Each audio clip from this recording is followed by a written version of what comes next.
নমস্কার, কেমন আছো সবাই? আশা করি সবাই ভালো আছো। তো আজকের ভিডিওটা আমি আবার তোমাদেরকে ফুল, আমার গাছ এইসব দিয়েই শুরু করলাম।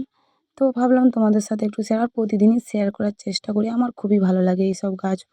টুমুর কলাই, এটা টুমুর গাছ। তো টুমুর কলায় ছোটো, ছোটো ফুল এসেছে। আর এখন মানে কলাইটাও আসবে ২ দিন বাদে। এই শীতের জন্য হবে, শীতেতেই তো এই কলাইটা হয়। আর এদিকে আমি দেখো সকালের সমস্ত কাজ সেরে নিয়েছি, বাসি কাজ সেরে নিয়ে আমি এখন আলু ভাজতে বসেছি। তোমাদের দাদাভাই যাবে কাজে, তো সেই জন্য আলু ভেজে নিচ্ছি। আর এই সকালবেলাটা, এই সময়টায় আমাদের আলু লাগানোর সময়, এই সময়টায় খুবই চাপ থাকে। তো সেই জন্য আমিও তোমাদেরকে কিন্তু আমার যে ভ্লগটা সেটা কিন্তু আমি তাড়াতাড়ি করেই দিচ্ছি। তো আজকের ভিডিও আমার সমস্তটাই তাড়াতাড়ি হবে। তোমরা আমার পাশে থেকো, আমার সাথে থেকো। তো অবশ্যই আমার পুরো ভিডিওটা দেখো, ভালো লাগবে, তাড়াতাড়ি হলেও ভালো লাগবে। তো দেখো একদিকে আলু ভাজা চাপিয়ে দিয়েছি আর একদিকে আমি চা বসিয়ে নিয়েছি। তো চাটা দিই, তারপরে আবার তোমাদের দাদাভাইকে মুড়ি দেবো, দিয়ে তারপরে আমি চান টান করে পুজো টুজো করে নেবো, করে নিয়ে রান্না করব। তো যাই হোক, সমস্তটা হয়তো দেখাতে পারবো না, যতটা পারবো তোমাদেরকে দেখাবো।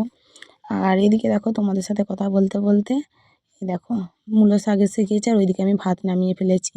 তার মানে বুঝতে পারছো আমার চান টান সমস্ত কিছু হয়ে গিয়েছে। আর বেগুন ভাজবো।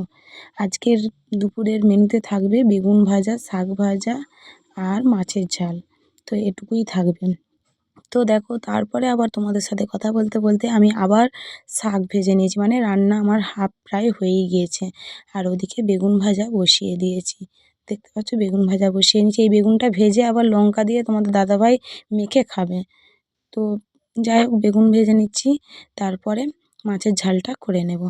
তো রান্না বান্না সমস্তটাই হয়ে গিয়েছিলো একটা দেড়টার মধ্যে। তারপরে আমি আলু কাটতে বসেছিলাম আর এখন খেতে বসেছি। তো এটা হচ্ছে আমার একটা শাশুড়ি শাকের তরকারি করেছে, তো আমাদেরকে দিয়েছে।